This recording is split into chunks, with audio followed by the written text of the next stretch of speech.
இந்த இரண்டாம் திருமணத்திலும் super star Kamal Haasan, உலகநாயகன் கமலஹாசன் கலந்து கொண்டு வாழ்த்தினார்கள். இதில் என்ன பந்தம்னா, ஐடிசி கிராண்ட் சோழா ஹோட்டலில், ஸ்டார் ஹோட்டல், பெத்த ஹோட்டல், 5 ஸ்டார் ஹோட்டலில் இந்த விழாவில் நடிகரும் சரவணா ஸ்டோர்ஸ் அதிபருமான லெஜெண்ட் சரவணன் கலந்துக்கிட்டார். ஏன்னா அவர் மேக்கப்போடு தான் வந்திருந்தார். அங்கே ஒரு பிளேட்டுக்கு 4500 ரூபா. அப்புறம் இந்த கல்யாணத்தினருக்காகவே பிரபு ஒரு வீட்டை விற்க வேண்டியிருக்கும். பிரபுகளும் பேஸ்ட் அப்பான் காசு, துட்டு, மணி. என்னை வாழ வைத்துக் கொண்டிருக்கும் யூடியூப் சேனல் நேயர்களுக்கு நன்றியும் வணக்கமும்.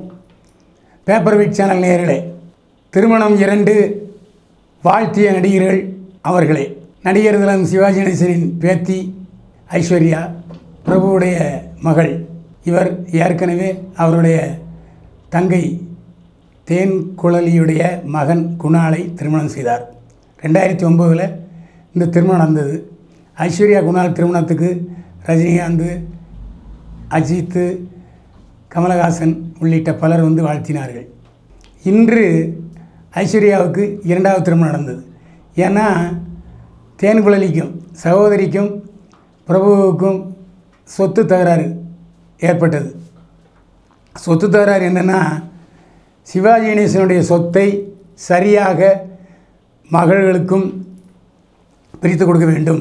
அந்த அடிப்படையில் பிரபு எனக்கு என்னுடைய தந்தை வழி சொத்தை பிரித்து தரவில்லைன்னு கோர்ட்டில் கேஸ் போட்டார். அந்த கேஸ் நடந்துக்கிட்டு இருக்குது. இதன் காரணமாக தேன்குழலியும் பிரபுவும் பேசுவதில்லை. தன்னுடைய தாத்தா சொத்து தனக்கு தராமல் தன்னுடைய மாமா அடம்பிடிக்கிறார் என்றதும் மருமகன் குணால் வெளிநாட்டிலே இருந்துச்சார். வெளிநாட்டுக்கு வரமாட்டேன்ட்டார். எங்கள் அம்மா என்ன சொல்கிறாங்களோ அப்படின்னு நான் கேட்பேன், அதனால் நான் ஐஸ்வர்யாவோட வாழ முடியாதுன்னு சொல்லிட்டார். இருவரும் சட்ட ரீதியாக விவாகரத்து பெற்று விட்டார்கள். மகள் ஐஸ்வர்யா சும்மா இருக்க முடியுமா? ரெட் டெசர்ட் அப்படிங்கிற ஒரு பெரிய கேக் நிறுவனத்தை நடத்தி கொண்டிருக்கிறார். தந்தை எப்படியோ, தந்தை சினிமாவில் நடித்து சம்பாதிக்கிறாரு, படம் தயாரித்து சம்பாதிக்கிறார்.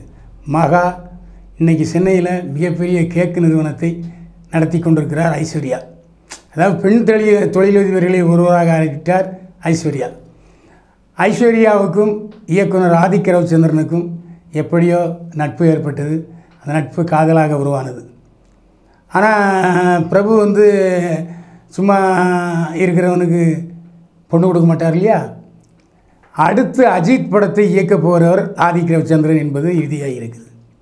அஜித் படத்தை டைரக்ட் பண்ணால் ஆதிக்க ரவிச்சந்திரனுடைய மரியாதையை எங்கேயோ போயிடும். ஏற்கனவே 2 படங்கள் மொக்க படங்கள் கொடுத்துருந்தாலும் விஷால் நடித்த படம் சூப்பர் ஹிட்டாக ஓடிச்சு. அதான் ஆதிக்க ரவிச்சந்திரனை பேரு கொண்டு வந்துச்சு. மார்க் ஆண்டனி டைரக்டர் தான் ஆதிக்க ரவிச்சந்திரன். சரி, ஏற்கனவே ஒரு ஹிட்டு கொடுத்துருக்காரு. இனிமேல் அஜித் படத்தை டைரக்ட் பண்ண போகிறாரு. மறுபடியும் ஒரு டைரக்டர். சரி, முன்ன பின்ன ஆனாலும் தானே ஒரு படம் எடுத்துக்கலாம் ஆதிக்க ரவிச்சந்திரனை வச்சு. இன்னும் முடியல. ஆதிக்க ரவிச்சந்திரனுக்கு பொண்ணு கொடுக்க சம்மதித்து விட்டார் பிரபு. இன்றைக்கு ஐடிசி கிராண்ட் சோழா ஹோட்டலில், ஸ்டார் ஹோட்டல், பெத்த ஹோட்டல், 5 ஸ்டார் ஹோட்டலில் இன்றைக்கி திருமணம் நடந்தது. எப்போவுமே சிவாஜி குடும்பம் ரொம்ப கமர்ஷியல் குடும்பம். அதாவது பெரிய மனிதர்கள் வந்தால் மட்டும் போதும், அரசியல் வந்தால் போதும், மந்திரிகள் வந்தால் போதும், சினிமாவில் அதுவும் நடிகர்கள் வந்தால் போதும் அப்படிங்கிற முடிவில் அங்கே நடத்திட்டார். பத்திரிகைக்காரர்கள் யாருக்கும் அவர் அழைப்புகள் கொடுக்கவில்லை. ஏன்னா பத்திரிகைக்காரங்க எல்லாருமே 2வது திருமணம் போட்டு கழிச்சிடுவாங்க. அதுக்காக அது கொடுக்கல.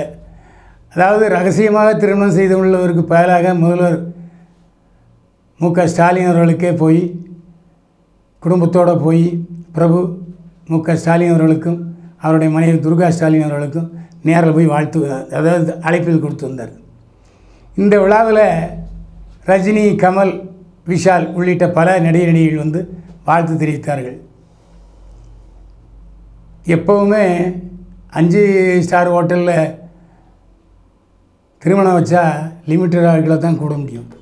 அதுவும் பத்திரிகைக்காரங்க மற்றவங்கெல்லாம் கூப்பிட்டு 1000 பேர் போனால் அங்கே ஒரு பிளேட்டுக்கு 4500 ரூபா. அப்புறம் இந்த கல்யாணத்தினருக்காகவே பிரபு ஒரு வீட்டை விற்க வேண்டியிருக்கும். அதனால் ஒரு புத்திசாலித்தனமாக நடந்து கொண்டார். லிமிட்டட் பர்சன்ஸ், விஐபிக்கள், செலிபிரிட்டிகள் மட்டும் கூப்பிட்டு திருமணத்தை பிரமாதம் நடத்திட்டார். ஆதிக் ரவிச்சந்திரனுக்கும் ரொம்ப சந்தோஷம். ஆதிக் ரவிச்சந்திரன் பெற்றோருக்கும் சந்தோஷம். ஆதிக் ரவிச்சந்திரன் பெற்றோருக்கு சிவாஜி கணேசன் வீட்டில் நாங்கள் சம்பந்தம் வச்சுருக்கலாம் அப்படின்னு பேசலாம் இல்லையா, அதுதான் காரணம், வேறு ஒன்றும் இல்லை. ஆதிக் ரவிச்சந்திரன் கனவிலும் கூட நினைத்து பார்த்துருக்க மாட்டார் பிரபுவுக்கு மாப்பிள்ளை ஆகிறோம் என்று சொல்லி. அவரும் சந்தோஷம்தான். பிரபு எப்போவுமே பொலிட்டிக்கலில் ஈடுபடாமல் நடிகராகவே வாழ்ந்துவிட்டார். அதனால் எல்லாருக்கும் வேண்டியவர் பிரபு.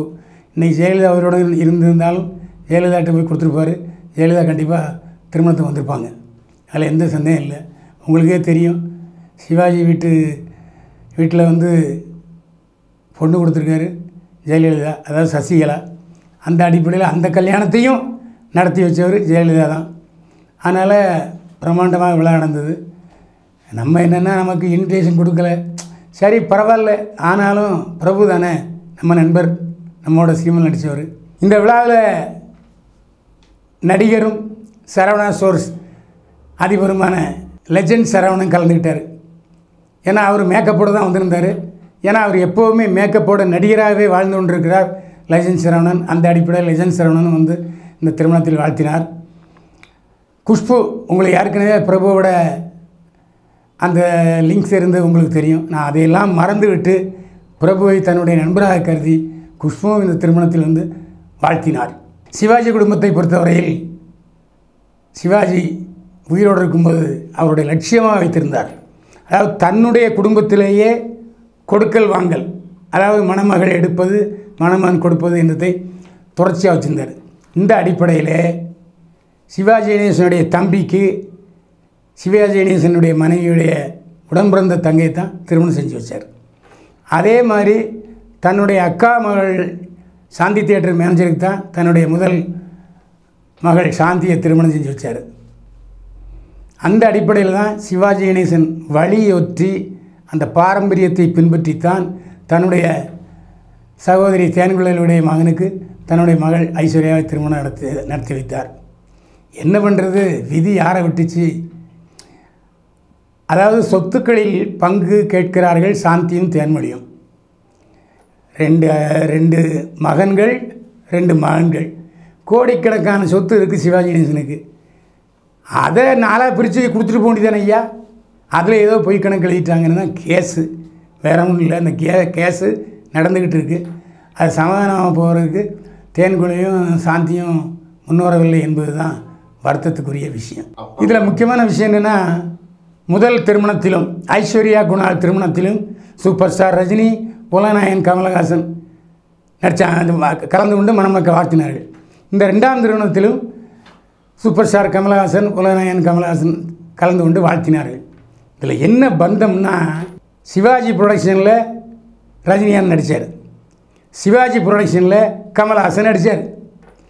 அதே மாதிரி கமலஹாசன் தயாரித்த தேவர் மகன் படத்தில் சிவாஜி கணேசனுக்கு ஒரு பெருந்தொகையை கொடுத்து அவருக்கு ஒரு நல்ல கேரக்டர் கொடுத்தார். அதே மாதிரி படையப்பா படத்தில் ரஜினிகாந்த் கதாநாயகன் நடித்த படையப்பா படத்தில் ரஜினிகாந்தே சிபாரிசு செய்து சிவாஜி கணேசனை அந்த படையப்பா படத்தில் நடிக்க வச்சார். இந்த மாதிரி உறவுகள் தான். உறவுகளும் பேஸ்ட் அப்பான் காசு துட்டு மணி. அந்த அடிப்படையில் பொதுவாக ரஜினி கமல் சேர்ந்து பெரும்பாலான திருமணத்தில் கலந்து கொள்வதில்லை. இந்த திருமணத்தில் கலந்துக்கிட்டாங்கன்னா இதுதான் விசேஷம். அந்த அடிப்படையில் சிவாஜி கணேசனுடைய பேத்தியும் பிரபுவுடைய மகளுமான ஐஸ்வர்யாவுக்கும் டைரக்டர் ஆதிக் ரவிச்சந்திரனுக்கும் நடந்த திருமணத்தை வாழ்த்துகிறோம். ஆதிக் ரவிச்சந்திரனும் ஐஸ்வர்யாவும் எல்லா நலன்களும் வளங்களும் பெற்று வாழ இறைவனை பிரார்த்தித்து மணமக்களை நம்முடைய பேப்பர் வெயிட் சேனலுடன் சேர்ந்து நாமும் வாழ்த்துவோம். நேர்களே, பரபரப்பான தகவல்களுக்கு, இந்த மாதிரி புதுமையான பரபரப்பான தகவல்களுக்கு பேப்பர் வெயிட் சேனலை சப்ஸ்கிரைப் பண்ணுங்கள். நீங்கள் சப்ஸ்கிரைப் பண்ணிப்பீங்கன்னு தெரியும். உற்றார் உறவினர் நண்பர்களை சப்ஸ்கிரைப் பண்ண சொல்லுங்கள். பேப்பர் வெயிட் சேனல் வெற்றி உங்கள் வெற்றி. மீண்டும் சந்திப்போம். வாழ்க வளமுடன்.